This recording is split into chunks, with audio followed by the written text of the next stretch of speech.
L'Alliance de gauche est arrivée en tête après le scrutin 7 juillet 2024, suivi par le camp présidentiel en deuxième position.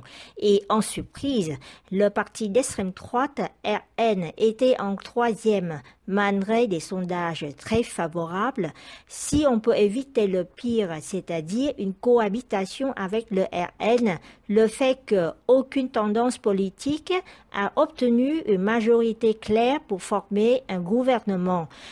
Une cohabitation pourrait affaiblir le rôle de la France en Europe. Explication de Marie Krapata, chercheuse sur les relations franco-allemandes à l'Institut français des relations internationales.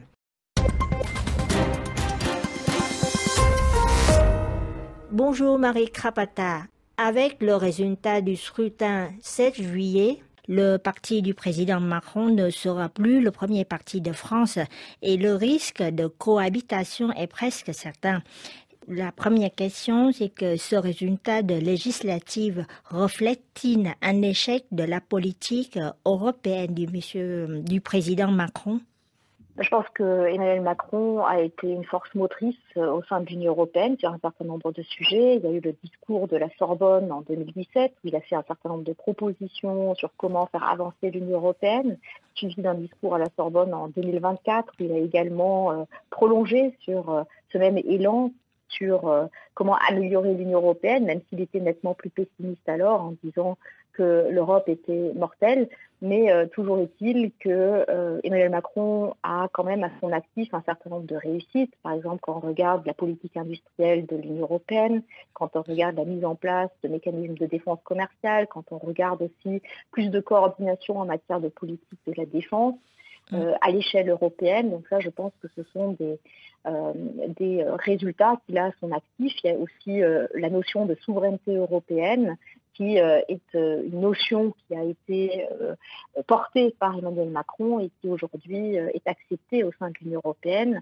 Et puis, il y a aussi le plan de relance Next Generation EU suite à la Covid-19 pour réduire les effets de la pandémie du Covid-19 sur l'économie, sur les questions sociales. Et donc, tout ceci revient en fait à une réussite d'Angela Merkel et d'Emmanuel Macron. Donc une convergence entre la France et l'Allemagne. Maintenant, la question des élections législatives, c'est une question qui se pose à l'échelle nationale et donc à l'échelle de la France. Et donc voilà, ces deux sujets sont quand même décorrélés, même si évidemment le résultat dimanche prochain aura des répercussions sur la politique européenne. Et vous l'avez mentionné, il y a une possibilité de cohabitation. Donc tout ceci peut effectivement déstabiliser la France et aussi la marge de manœuvre de la France au sein des institutions européennes.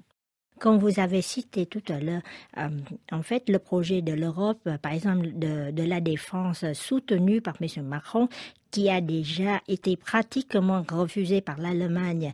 Et avec ce scrutin, est-ce que la France risque maintenant de perdre toute influence dans ce domaine en Europe? Alors, je pense qu'en matière de défense, la guerre en Ukraine nous a montré que nous étions quand même très dépendants en Europe des États-Unis. Donc, il y a un renforcement des liens avec les États-Unis depuis 2022, un renforcement de l'OTAN. Donc, aujourd'hui, plus personne ne dirait que l'OTAN est obsolète ou qu'elle est à l'état de mort cérébrale.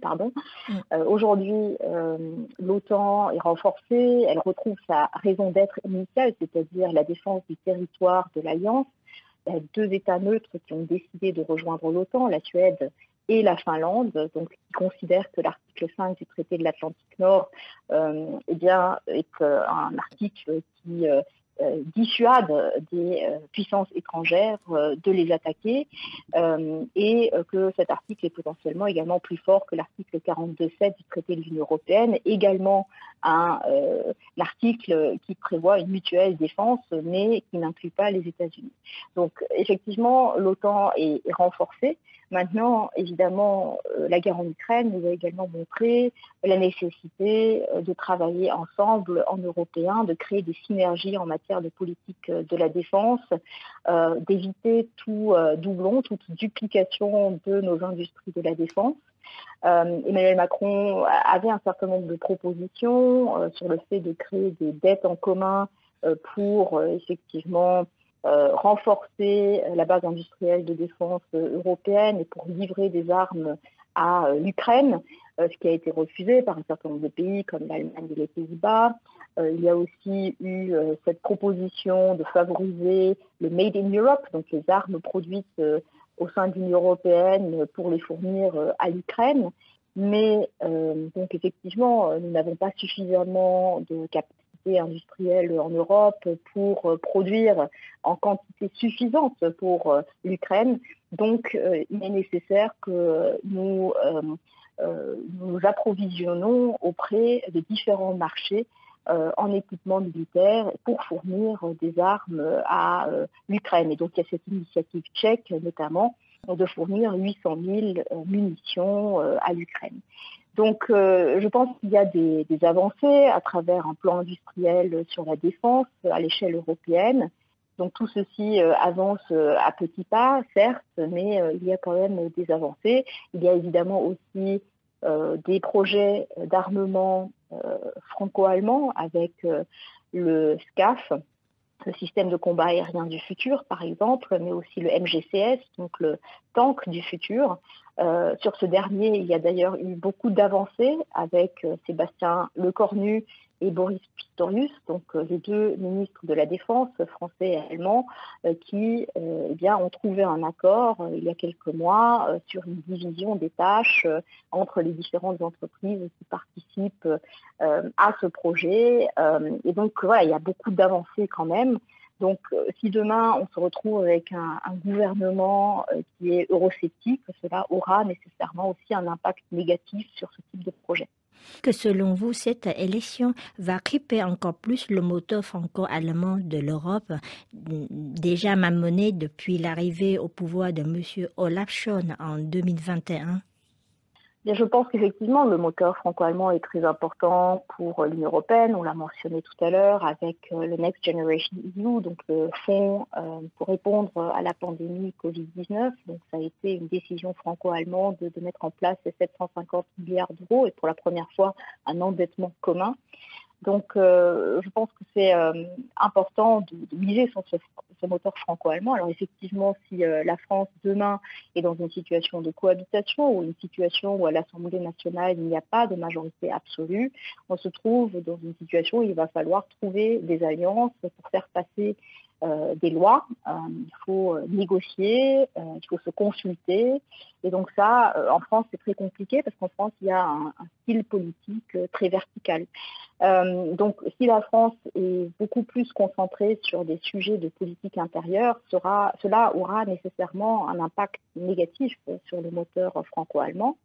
Maintenant, je pense qu'on peut aussi regarder du côté de l'Allemagne et voir que la situation en Allemagne n'est pas non plus toujours enviable, puisqu'on a en août 2023, on se souvient peut-être de ce titre de The Economist qui posait la question, est-ce que l'Allemagne est le nouvel homme malade de l'Europe? Et en effet, cet article faisait référence au fait que la situation économique laissait à désirer, la croissance est en berne, il y avait à cette époque-là une inflation très importante, les prix de l'énergie qui ont augmenté, la question de la compétitivité de la base industrielle allemande qui se pose. Et on a vu lors des élections européennes en Allemagne que la coalition au pouvoir avait obtenu des scores plutôt modestes. Donc en fait, c'est le CDU, le parti dans l'opposition, le parti conservateur, qui est sorti renforcé de ces élections et qui se voit comme un ancre de stabilité. Et donc, il y a un certain nombre de voix qui se sont élevées pour demander des élections anticipées en Allemagne. Alors, vous imaginez si dans les deux principales économies européennes, il y avait des élections anticipées en même temps, cela serait très compliqué, cela favoriserait le chaos. Alors, effectivement, en 2025, il y aura des élections législatives en Allemagne, il y aura en septembre 2024 des élections à l'est de l'Allemagne, dans le Brandebourg, en Saxe et en Thuringe. Et on verra comment la coalition au pouvoir s'en sortira, comment les partis qui sont dans cette coalition s'en sortiront, parce que traditionnellement, dans les Länder de l'Est de l'Allemagne, ce sont plutôt les partis aux extrêmes, extrême droite, extrême gauche, qui récoltent de bons résultats. Donc, dans tous les cas, il y a certainement une fragilisation à la fois de la France, mais aussi de l'Allemagne. Et donc, cela risque d'impacter la convergence au sein de l'Union européenne et effectivement de fragmenter l'Union européenne. Qui plus est, dans un contexte où la Hongrie a pris la présidence tournante du Conseil de l'Union européenne, la Hongrie étant un pays qui s'est montré très proche de la Russie, de Vladimir Poutine, et qui a bloqué à plusieurs reprises l'aide au profit de l'Ukraine et les paquets de sanctions contre la Russie.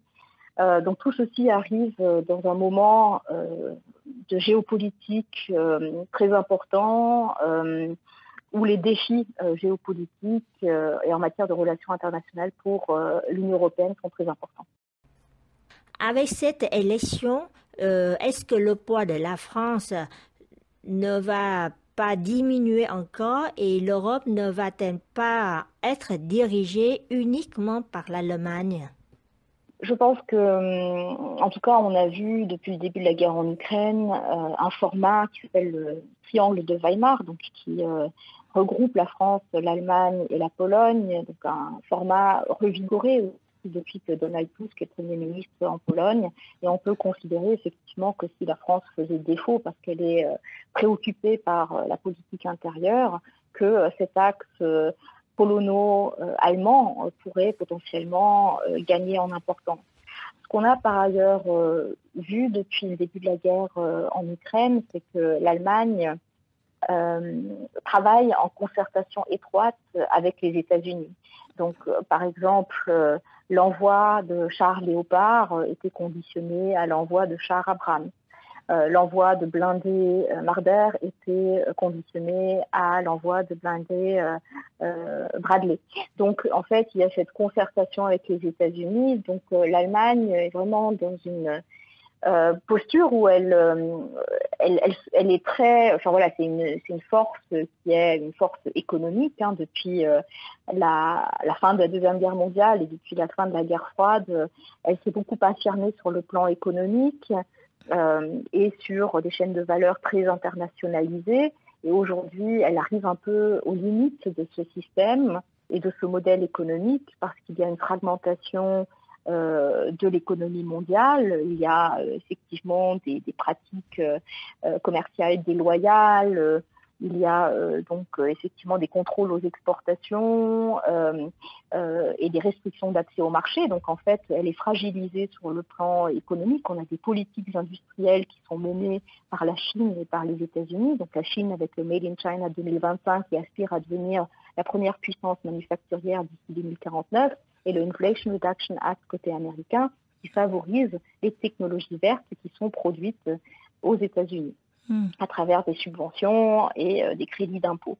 Donc l'Allemagne est fragilisée sur le plan économique, mais elle a aussi du mal à s'imposer en matière politique, donc à s'affirmer dans un domaine dans lequel jusqu'à présent elle ne s'est pas vraiment sentie à l'aise. Les questions de défense, par exemple, de sécurité de défense, étaient des aspects qu'elle a négligé du fait de son histoire et de la responsabilité qu'elle a portée par rapport à la Deuxième Guerre mondiale.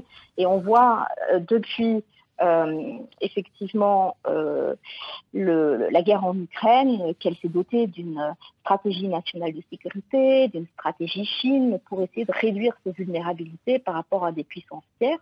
Donc tout ceci, ça contribue à une réorientation, à un repositionnement, mais elle a encore du mal à se repositionner toute seule. Elle préfère des formats multilatéraux, elle préfère des formats où elle est en convergence et en concordance avec d'autres partenaires comme les États-Unis, par exemple. Oui, d'accord. Ça veut dire que dans cette situation, le couple, comment on dit, déjà l'Allemagne, elle est affaiblie à cause de son économie. En plus, avec la France, avec le chaos politique possible, du coup, ça veut dire l'avenir de l'Europe, c'est très incertain aussi. L'avenir de l'Europe est assez incertain. On a, suite aux élections européennes, aussi une droitisation du Parlement européen. On a vu qu'un certain nombre de réformes, comme le Green Deal, donc le pacte vert, qui vise donc à atteindre la neutralité carbone d'ici 2050, arrivent aussi à ses limites parce que il y a une certaine bureaucratie, une technocratie qui y sont associées.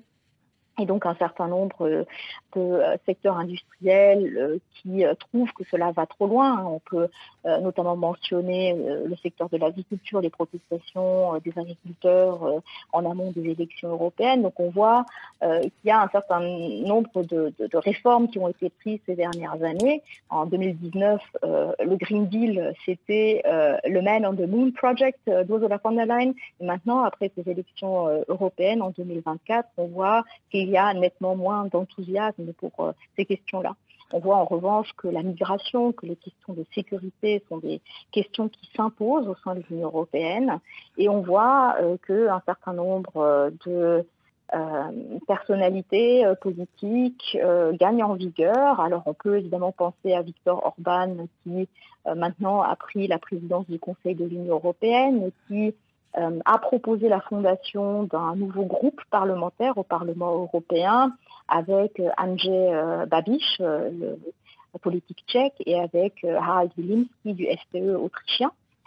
Donc là aussi, la question est de savoir est-ce que le Rassemblement national va rester dans son groupe politique, donc identitaire, ID, au Parlement européen, ou est-ce qu'il va rejoindre l'Alliance patriote, ou encore est-ce que le RN va rejoindre potentiellement les Fratelli d'Italia avec Giorgia Meloni. Giorgia Meloni qui se retrouve également renforcée par les élections européennes, et d'ailleurs dont la présidente de la Commission européenne, Ursula von der Leyen, cherche la proximité puisqu'elle espère aussi recevoir le soutien de Giorgia Meloni, qui a donc obtenu de bons résultats aux élections européennes et qui représente la troisième puissance économique de l'Union européenne.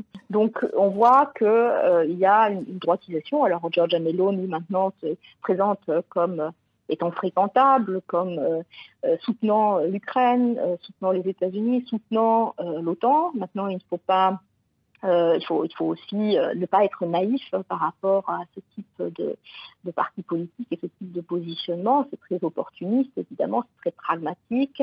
C'est lié au contexte géopolitique. On peut aussi mentionner le fait que le Rassemblement national ne souhaite plus sortir du commandement intégré de l'OTAN. Et le contexte géopolitique explique pourquoi cela n'est plus le cas. Mais sur le plan des valeurs, on voit que Giorgia Meloni, en matière d'état de droit, en matière de liberté des médias, de diversité des médias, de droits des femmes avec le droit à l'avortement, représente des valeurs conservatrices. Donc effectivement, on voit une droitisation du Parlement européen, on voit aussi un risque de fragmentation certainement émerger, avec une France qui est moins influente sur le plan européen si elle est fragilisée sur le plan interne, et une Allemagne qui a du mal à compenser cette absence française du fait de ses propres problèmes, qui sont des problèmes économiques, et une certaine réticence à trop s'engager sur les questions de sécurité et de défense et à plutôt chercher une proximité avec les États-Unis. Oui, je vous remercie beaucoup pour tous ces éclairages